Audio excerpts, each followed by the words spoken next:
All right, ladies and gentlemen, we're going to start the third round.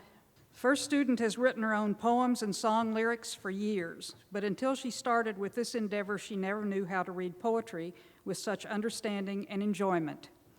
She says, when you learn to analyze a poem so that you understand why the author used each word, you then have the ability to analyze and understand other works of literature as well. With her final recitation, here is Rose Hoyle.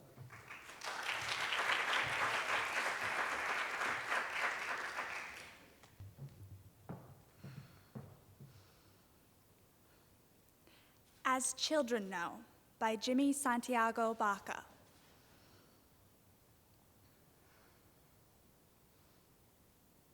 Elm branches radiate green heat.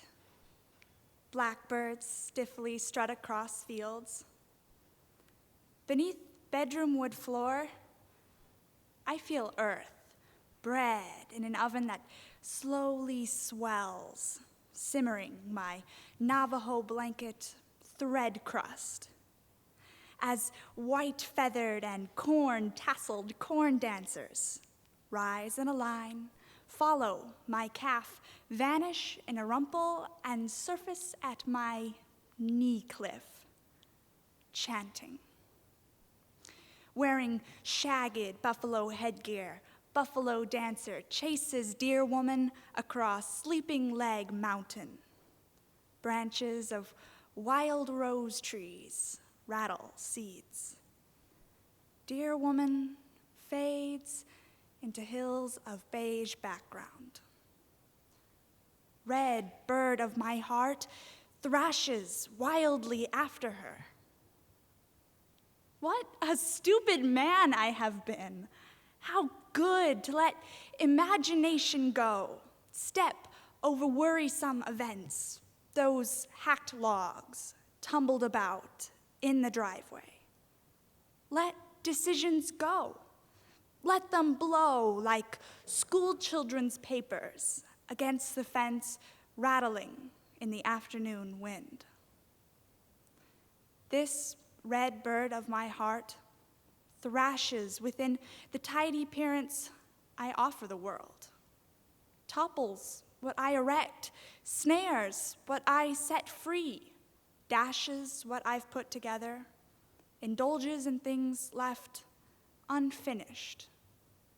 And my world is left as children know, left as toys after dark in the sandbox.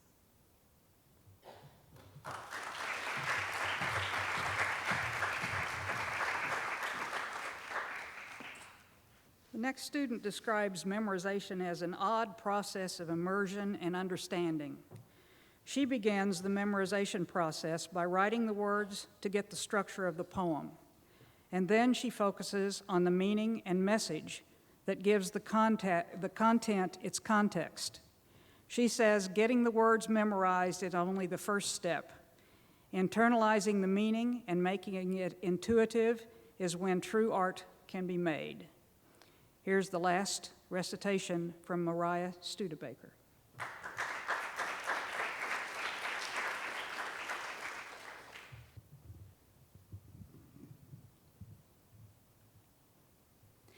I Am the People, the Mob, by Carl Sandburg. I am the people, the mob, the crowd, the mass. Do you know that all the great work of the world is done through me?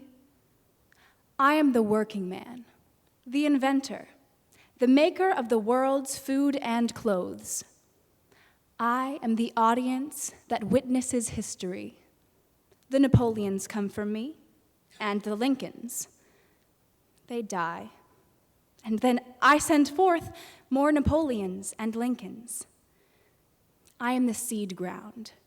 I am a prairie that will stand for much plowing. Terrible storms pass over me. I forget. The best of me is sucked out and wasted. I forget.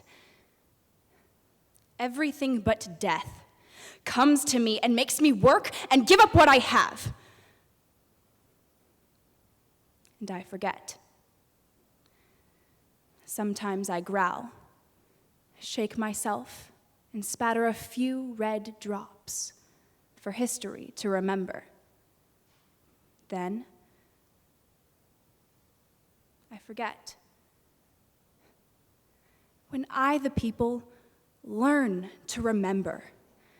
When I, the people, use the lessons of yesterday and no longer forget who robbed me last year, who played me for a fool, then there will be no speaker in all the world, say the name the people, with any fleck of a sneer in his voice or any far-off smile of derision. The mob, the crowd, the mass will arrive then.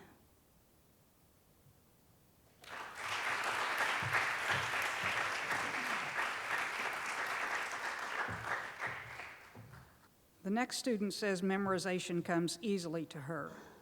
When she starts memorizing a poem, she looks at the page and reads it over and over and over. This way, she has a visualized image of what the poem looks like on the page. Next, she tries to relate the poem to something happening in her own life. This process allows her to learn the poem with the emotion it requires and with emotion that is real to her. Here's Bailey Everhart with her third poem.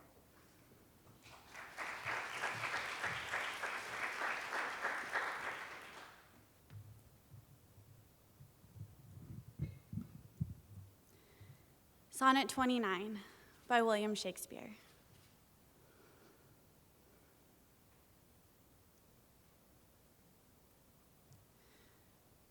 When, in disgrace with fortune and men's eyes, I all alone beweep my outcast state, in troubled deaf heaven with my bootless cries, and look upon myself and curse my fate,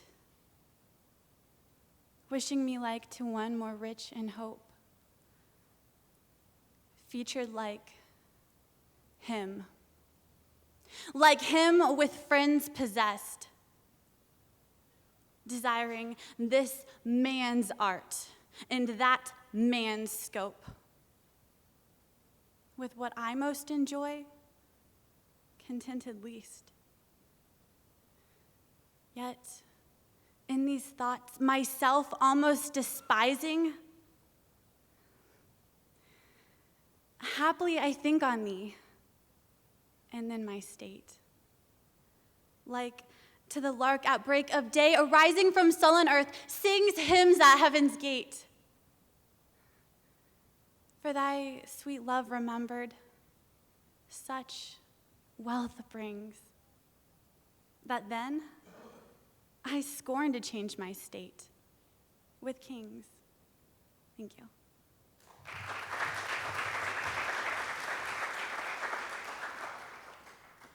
We know that each of these participants devoted a good deal of time and energy to memorizing these poems today.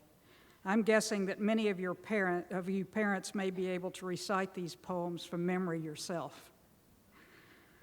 American poet John Hollander says, "We speak of memorizing as getting something by heart, which really means by head. But getting a poem or prose passage truly by heart implies getting it by mind and memory and understanding and delight." Here's the final recitation from Shayd, Laye.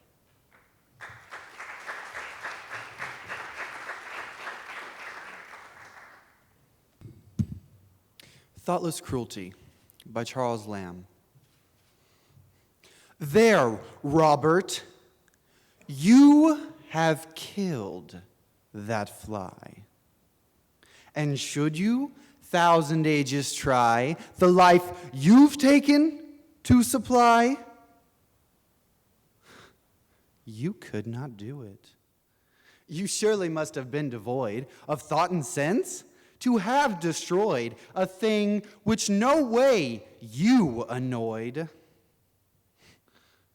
You'll one day rue it. 'Twas a fly, perhaps you'll say. It's born in April, dies in May. That does, but just learns to display his wings 1 minute, and in the next is vanished quite. A bird devours in his flight, or come a cold blast in the night. There's no breath in it. The bird but seeks his proper food, and Providence, whose power endued that fly with life, when it thinks good, may justly take it.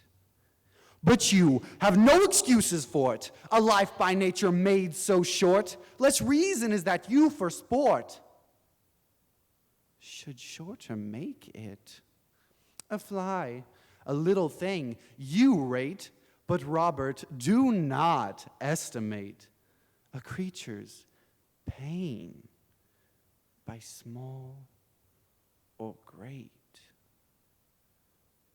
The greatest being can have but fibers, nerves, and flesh. And these the smallest ones possess, although their frame and structure less escape our seeing. Thank you.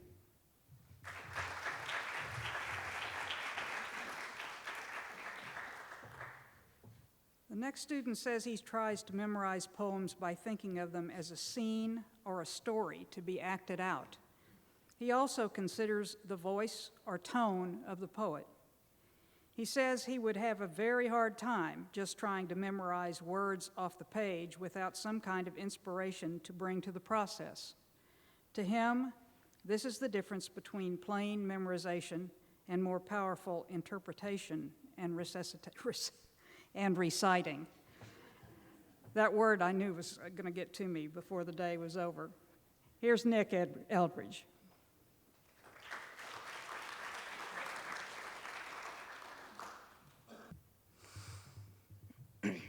Old Ironsides by Oliver Wendell Holmes. Aye, tear that tattered ensign down. Long has it waved on high, and many an eye has danced to see that banner in the sky.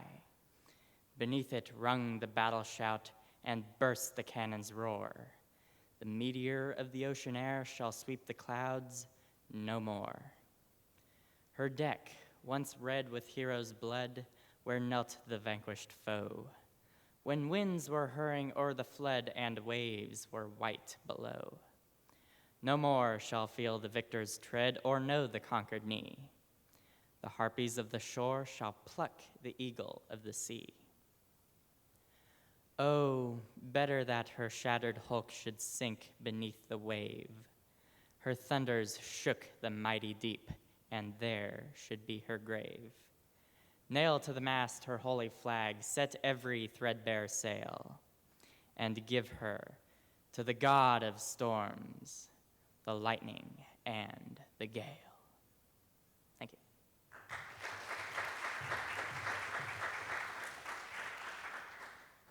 The next competitor says getting in front of an audience and capturing their attention is something she enjoys. She feels this project has helped her in public speaking, gaining self-confidence, and performing in speech, debate, and the drama club. She's sure she will stay involved with poetry after graduation from high school.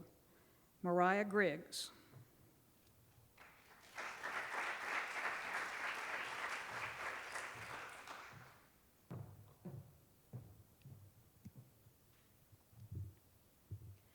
The Blues Don't Change by Al Young. Now I'll tell you about the blues. All Negroes like blues. Why? Because they was born with the blues. And now everybody have the blues. Sometimes They don't know what it is. Lead belly. And I was born with you. Wasn't I, blues? Wound with you. Wounded, reared, and forwarded.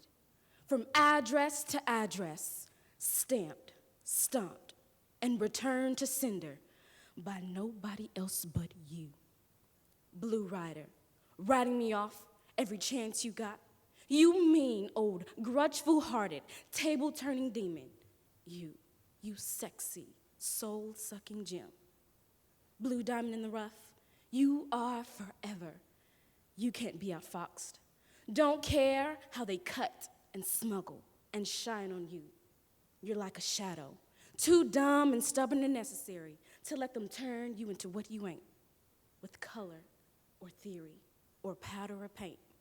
And that's how you stay in style, without sticking and not getting stuck. You know how to sting where I can't scratch, and you move from frying pan to skillet, the same way you move people to go wiggling their bodies, juggling their limbs, loosening that goose, upping their voices, opening their pores, rolling their hips and lips. They can shake their booties, but they can't shake you.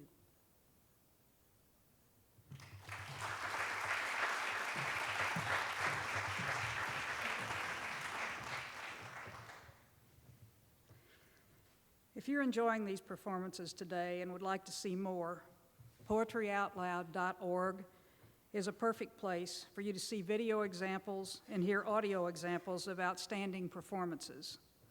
There are teacher's guides on that site and numerous resources and poetry materials accessible for all poetry lovers, not just teachers and students.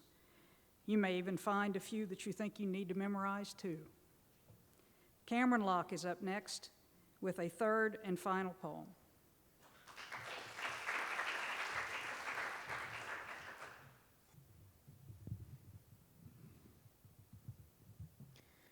So this is Nebraska by Ted Kuzer.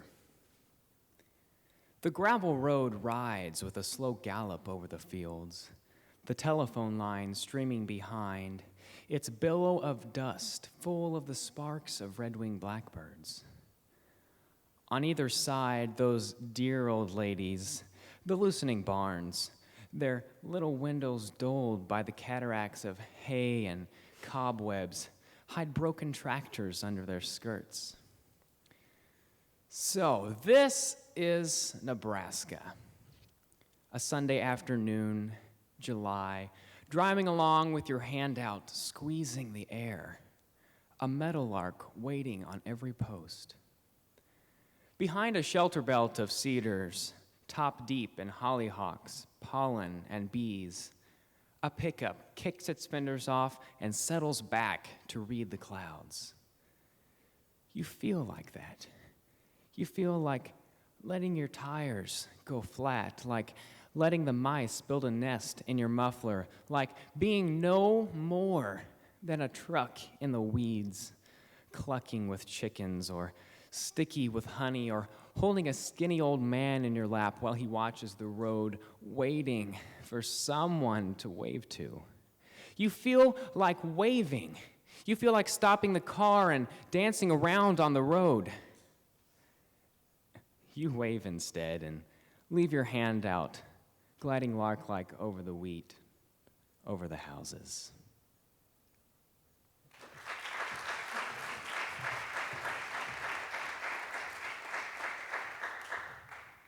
State competition is really a big deal.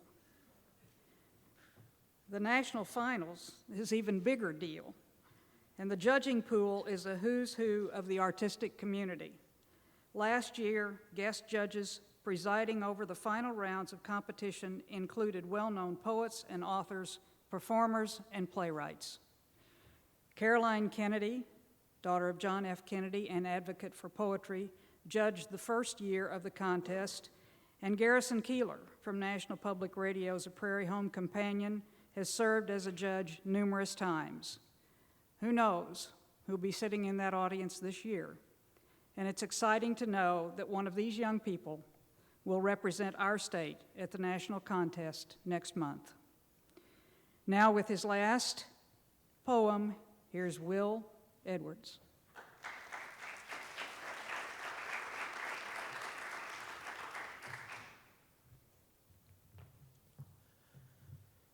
The Children of the Poor by Gwendolyn Brooks. People who have no children can be hard, attain a male of ice and insolence, need not pause in the fire, and in no sense hesitate in the hurricane to guard. And when wide world is bitten and bewarred, they perish their spirits, waving their spirits hence, without a trace of grace or of offense to laugh or fail, diffident, wonder-starred. While through a throttling dark we others do hear the little lifting helplessness, the queer whimper whine whose unridiculous lost softness softly makes a trap for us, and makes a curse, and makes a sugar of the malocclusions, the inconditions of love. What shall I give my children who are poor, who are judged the least wise of the land, who are my sweetest lepers, who demand no velvet and no velvety velour, but who have begged me for a brisk contour, crying that they are quasi, contraband because unfinished, graven by a hand less than angelic, admirable, or sure. My hand is stuffed with mode, design, device, but I lack access to my proper stone, and plentitude of plans shall not suffice, nor grief, nor love shall be enough alone to ratify my little halves who bear across an autumn freezing everywhere. And shall I prime my children, pray to pray mites come invade most frugal vestibules, spectered with crusts of penitence renewals, and all hysterics arrogant for a day.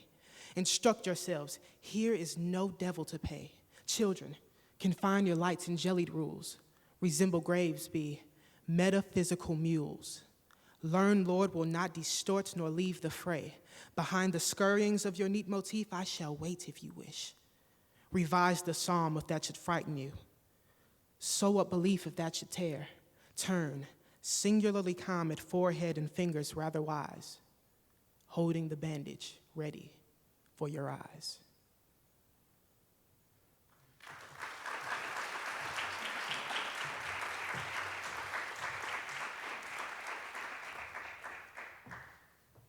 Our next student has participated in Poetry Out Loud previously, and he believes that experience and this year have helped sharpen his character. The content of the poems he studied has helped him to develop a better sense of himself. He says poetry has always played a part, allowing him to feel a connection and a higher realization or understanding of the world around him. Through this achievement, he says, I bring honor to my school, my city, my state, my family, and God. Terry Lee Watkins, Jr.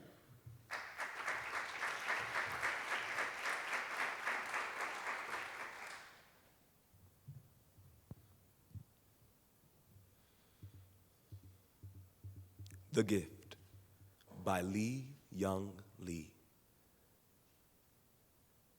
To pull the metal splinter from my palm, my father recited a story in a low voice. I watched his lovely face and not the blade. Before the story ended, he'd removed the iron sliver I thought I'd die from. I can't remember the tale, but hear his voice still, a well of dark water, a prayer, and I recall his hands. 2 measures of tenderness he laid against my face, the flames of discipline he raised above my head. Had you entered that afternoon, you would have thought you saw a man planting something in a boy's palm. A silver tear, a tiny flame. Had you followed that boy, you would have arrived here, where I bend over my wife's right hand. Look how I shave her thumbnail down, so carefully she feels no pain. Watch as I lift the splinter out. I was 7 when my father took my hand like this, and I did not hold that shard between my fingers and think, metal that will bury me. Christen it, little assassin. or going deep for my heart. And I did not lift up my wound and cry, "Death visited here." I did what a child does when he's given something to keep. I kissed my father.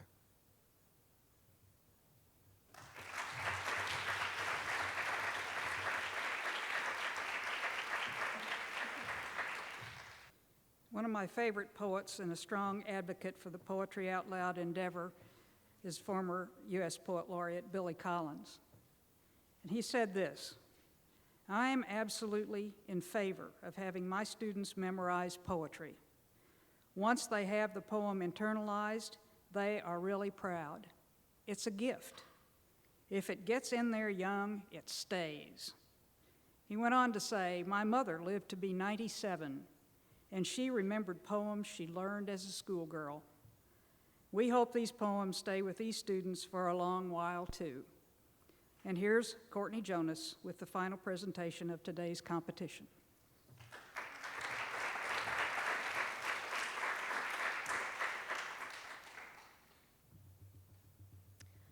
Boy and Egg by Naomi Shihab Nye.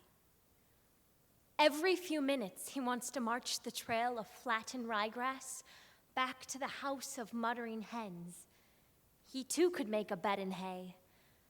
Yesterday, the egg so fresh it felt hot in his hand, and he pressed it to his ear while the other children laughed and ran with a ball, leaving him so little yet too forgetful in games, ready to cry if the ball brushed him. Riveted to the secret of birds caught up inside his fist, not ready to give it over to the refrigerator or the rest of the day.